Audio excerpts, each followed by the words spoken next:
Welcome, good morning, all dear friend and student. If you are new to this channel, then subscribe and press the bell icon. जैसा कि देख रहे हैं प्यारे बच्चों, आपका क्लास 9th का पासिंग मार्क्स क्या रहेगा। तो जैसा कि आपका एग्ज़ाम भी ख़त्म हो गया है, तो आपने पेपर का एग्ज़ाम क्या क्या लिखा था। तो आपके पास पेपर लिखे थे, हिंदी लिखे थे, उसके बाद सोशल साइंस लिखे थे, उसके बाद आपका पेपर था मैथ भी लिखे थे, उसके बाद आपके पास इंग्लिश भी था। तो कुल मिला के यदि बात करें तो 1 2 3 4 और पेपर आपका क्या था, साइंस पेपर भी था। तो कुल मिला के देखिए आपके पास 5 पेपर हैं और 5 पेपर में से तो प्रत्येक में नंबर आपका कितना था, इसमें 40 नंबर का था। और सोशल साइंस जो था, सामाजिक विज्ञान, इसमें भी 40 नंबर था। और मैथ में आपका 40 नंबर था और इंग्लिश में भी आपका 40 नंबर और ये साइंस में भी आपका 40 नंबर था। तो हमें पास करने के लिए कितने नंबर की आवश्यकता है, इसके बारे में हम चर्चा कर रहे हैं। ये आपका क्या है, ये आपका थ्योरी पेपर हो गया। और यहाँ से आपका प्रैक्टिकल की बात करें तो इसमें आपका 10 नंबर प्रैक्टिकल का होगा, यहाँ भी 10 नंबर का प्रैक्टिकल होगा, इसमें भी 10 नंबर का प्रैक्टिकल है और यहाँ पर भी 10 का प्रैक्टिकल है और यहाँ भी 10 नंबर का प्रैक्टिकल है। तो इस तरह से क्वेश्चन का देखा जाता है कि आपका नंबर कितना कितना नंबर है। तो प्यारे बच्चों, आपको देखें पास करने के लिए आपके पास 1 2 3 4 विषय यानी 5 विषय है। तो कोई भी 5 विषय में आपको पास करना होगा। लेकिन पास करने के लिए कितना नंबर चाहिए ये तो आप नहीं जान रहे हैं। तो याद रहे, आपका कुल मार्क्स यानी जितना टोटल मार्क्स है उसमें से 33% लाना आपको आवश्यक है, एनी हाउ है। तो जैसे देखें आपके पास क्या है, ये इसके हिंदी में 40 और 10 इसमें मिला, कितना हो गया 50 नंबर का। फिर यहाँ 40 यहाँ फिर 10 हो गया, कुल मिला के अंक कितना हो गया 50 का। और 40 और 10 यहाँ भी 50 का। इस तरह से देखें यहाँ भी 50 का और इस तरह भी देखें यहाँ कुल आपका 50 हो गया। यानी हिंदी में भी 50 अंक का परीक्षा आपका होगा, सोशल साइंस में 50 का, मैथ में भी 50 का होगा, इंग्लिश में भी आपका 50 नंबर का और साइंस में भी 50 नंबर का। यहाँ तक कोई दिक्कत नहीं। और ये कुल मिला के यदि बात करें तो आपके पास 1 2 3 4 5 कितना हो गया 250 नंबर का आपने परीक्षा लिख दिया। तो 250 नंबर में से आपको 33% नंबर लाना आवश्यक है। तो 250 नंबर में से 33% कितना होगा, तो आपका आंसर होगा 16.5। यानी 16.5 नंबर अगर आप लाते हैं तो आप पास कर जाते हैं, यही आपको बताया है। आखिर 16.5 नंबर हम कहाँ से लाएंगे, इसको बारे में ध्यान से इसको देखते हैं। बच्चों जैसा कि देख रहे हैं आपका हिंदी का पेपर है, यानी कैसे हम पेपर में नंबर कितना लाएंगे ये आप अपने आप से देख सकते हैं। जैसे आप देखिए यहाँ आपका हिंदी आपका है, तो हिंदी में आपका कुल मिला के कितना अंक का था, 40 क्वेश्चन आपने बनाया। तो 40 क्वेश्चन में से अगर आपका 10 भी क्वेश्चन सही है तो कोई दिक्कत नहीं है। सोशल साइंस में यहाँ देखिए, हिंदी का क्लियर कर लेते हैं। हिंदी में 40 में आपका क्वेश्चन था, उसमें से आपने 10 अंक मात्र ही लाए, कोई दिक्कत नहीं है। प्रैक्टिकल में आपका 10 होता है, तो प्रैक्टिकल में अगर 10 आपका है तो यहाँ से आपको नंबर आपको मिला कितना, 7 नंबर आपको दे दिया गया। अगर यहाँ प्रैक्टिकल में 10 में से आपको 7 देता है तो 10 और 7 को जोड़ेंगे तो 17 अंक आपका आ जाता है। तो यहाँ आप क्या करेंगे, हिंदी में पास हो जाते हैं। अगर यहाँ सोशल साइंस की बात करें तो सोशल साइंस में क्या है, यहाँ आपका 40 है, इसमें से आप कितना नंबर लाएँ, 8 नंबर ले आते हैं या 7 नंबर लाते हैं। यदि इसमें से आप 7 नंबर ले आते हैं यानी 40 क्वेश्चन आपका है, इसमें से 7 अंक ही ले आते हैं। और यहाँ से आपका प्रैक्टिकल आपका यहाँ कितना होगा, 10 नंबर का प्रैक्टिकल आपका हो रहा है।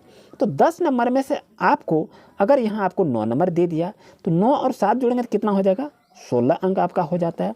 तो भी आप पास यहाँ हो जाते हैं। समझ, ये बहुत कम से कम नंबर बता रहे हैं। और ये आपका मैथ है।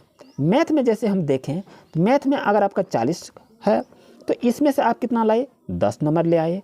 और प्रैक्टिकल आपका 10 नंबर का है, तो यहाँ पर देखें तो प्रैक्टिकल में आपको कितना देगा, 7 नंबर दे देगा।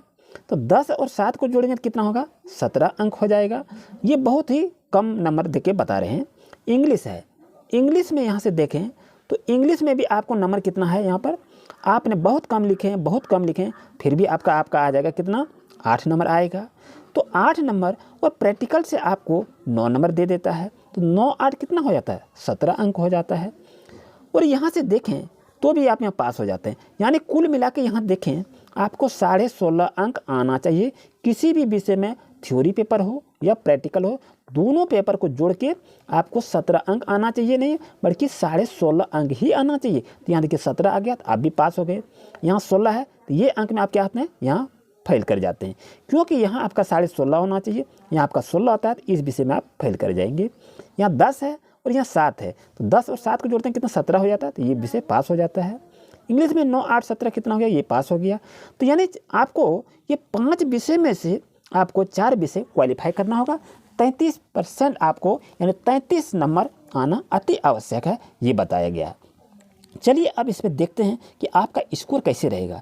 जैसे आपने देखा यहाँ पर देखिए कि हिंदी में आपका 40 नंबर है, तो हिंदी में अगर 40 है तो आप कितना लाएंगे, कम से कम आपका 30 नंबर को ला सकते हैं हिंदी में।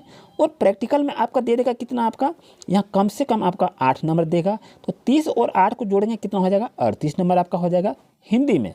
ये आपका हिंदी पेपर हो गया। सोशल साइंस में देखें, सोशल साइंस में 40 क्वेश्चन का है और इसमें से आपने बना लिया 35 अंक सही किए हैं, तो 35 अंक सही किए हैं तो प्रैक्टिकल में आपका यहाँ कितना देगा, 7 नंबर भी देता है, तो कितना हो जाएगा 35, 5, 40 और 2, 42 नंबर भी आ जाता है आपका। और यहाँ से यदि बात करें हम, ये आपका हो गया सोशल साइंस का। और यह मैथ का यदि देखें, मैथ में आपका 40 में से आपने 35 नंबर भी लाए या 38 नंबर भी लाए, तो यहाँ पर देखें आपका प्रैक्टिकल आपका यहाँ 7 नंबर भी देता है, तो कितना हो जाएगा आपका 45 नंबर हो जाता है, यानी यहाँ भी आपका इतना नंबर आ जाता है। अब इंग्लिश में देखें 40 में अगर यहाँ 15 नंबर भी लाते हैं तो कोई दिक्कत नहीं है। प्रैक्टिकल में आपका कितना है, 7 नंबर आ गया, तो 15, 5, 20, 2, 22 अंक आ गया, यहाँ भी आप पास कर जाते हैं। ये इंग्लिश का है। और ये साइंस में आप देखें, साइंस 40 क्वेश्चन है, 40 में से आपने 35 नंबर को हासिल कर लिए या आप 35 नंबर पास कर लिए, और 35 नंबर जिससे ले आए तो यहाँ आपका 5 नंबर भी प्रैक्टिकल से मिलता है, तो 35, 5 कितना हो गया 40 अंक, तो आप अच्छे खासे नंबर से आप पास कर जाते हैं। और कुल मिला के देखें तो ये देखिए सारे नंबर का कितना कितना है, 38, 42, 45, 22 और 40। ये टोटल नंबर को यदि जोड़ते हैं तो आपके पास 187 नंबर यहाँ आ गया, और आपको लाना कितना है, मात्र आपको 85 नंबर ही लाना है। तो आपने देखिए 187 नंबर ले आए, ये तो बहुत खुशी की बात है। ये नंबर जो 85 नंबर आपको लाने के लिए कहा रहा है पास होने के लिए। लेकिन अब हम देखें कि आखिर हम ग्रेड कैसे प्राप्त करेगा, इस चीज़ के बारे में थोड़ा देख लीजिए। कहने का मतलब है आपके पास ये 1, 2, 3, 4, 5 विषय है, तो 4 विषय में से आपको प्रैक्टिकल को जोड़ के आपको 33% अंक लाना आवश्यक है, यही इसमें बताया गया है। उम्मीद है आपको अच्छी तरह समझ में आ गया होगा। अब चलते हैं कुछ ग्रेड पर, देखते हैं आखिर ग्रेड क्या कहता है। अगर आप कहेंगे परसेंटेज कैसे निकालेंगे, तो यहाँ देख लीजिए 50 का 33% कितना होगा, तो 50 का 33% यानी 50 गुना 33/100 कर देंगे, ये आपका कट जाएगा यहाँ।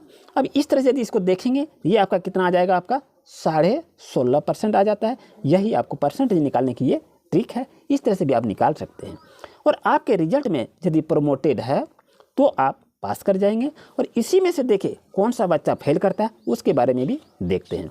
जैसा कि देख रहे बच्चों, आपको मैं बता रहा हूँ, ध्यान से इसको देखा जाए तो यहाँ से अगर आप देखें, अब यहाँ देखते हैं कौन सा कैंडिडेट फेल कर जाएगा इस नंबर से। हिंदी में आपने 40 अंक का परीक्षा लिखे, इंग्लिश में भी 40 का लिखे, मैथ में भी 40 का लिखे, साइंस में भी 40 का लिखे और सोशल साइंस में 40 का लिखे। अगर 40 नंबर में से अगर आप 5 नंबर लाते हैं, इंग्लिश में यदि आप बहुत कमज़ोर हैं तो 4 नंबर लाते हैं, मैथ में अगर आप कमज़ोर हैं तो 5 नंबर ही लाते हैं, और साइंस में यदि आप 3 नंबर लाते हैं और सोशल साइंस में यदि आप 4 नंबर लाते हैं तो आपका क्या होगा, ये कम से कम नंबर है। तो जैसा कि देख रहे हैं ये आपका 5 नंबर हो गया। और प्रैक्टिकल में आपका जो एग्ज़ाम हुआ, प्रैक्टिकल में आपका कितना दिया, 10 में से आपको 9 नंबर दे दिया।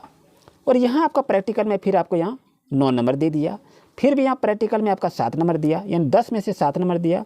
और यहाँ प्रैक्टिकल में से आपका फिर 7 नंबर दिया, यहाँ प्रैक्टिकल में 8 नंबर दिया। यदि 9 और 5 को जोड़ते हैं तो कितना होता है, 14 नंबर हो जाता है। 9 और 4 को जोड़ते हैं तो 13 नंबर हो जाता है। 7 और 5 को जोड़ते हैं तो 12 नंबर होता है। 7 और 3 को जोड़ते हैं तो 10 नंबर होता है। 8 और 4 को जोड़ते हैं तो 12 नंबर होता है। कुल मिला के देखें आपका नंबर कितना आना चाहिए, 16.5 अंक आना चाहिए। यहाँ देखिए 14 आ गया, ये बच्चा फेल कर जाएगा। यहाँ 13 है तो ये भी फेल कर जाएगा, यहाँ 12 है ये भी फेल हो गया, ये 10 भी फेल और ये 12 अंक आया ये भी फेल। यानी कहने का मतलब है कि 40 नंबर में से आप कम से कम कितना नंबर लाएंगे, कम से कम सोचिए, कम से कम तो बात का नहीं, अधिक से सोचिए कितना आपका। यदि यहाँ आपका 25 नंबर भी आता है, यहाँ 14 नंबर भी आता है, यहाँ 15 नंबर भी आता है, या 13 नंबर भी, 40 में 13 नंबर आता है, 40 में 14 नंबर आता है, तो आप हर एक विषय में आप पास कर जाएंगे। कैसे पास कर जाएंगे? 25 और 9 को जोड़ेंगे तो 16.5 नहीं होगा, ये तो अधिक हो गया। ये 14 है, यहाँ 9 है, दोनों को जोड़ेंगे तो 16.5 से अधिक हो जाता है। ये 15, 5, 20, 22 नंबर हो जाता है। अगर इस तरह से अगर आप नंबर लाते हैं तो आप पास कर जाते हैं। यही पासिंग का नया प्रोसेस था, जो कि पहले से भी ऐसा चला आ रहा है। वीडियो अच्छा लग रहा है तो लाइक ज़रूर करें, और किसी तरह का कोई प्रॉब्लम हो तो कमेंट ज़रूर करें। Thank you for watching my video.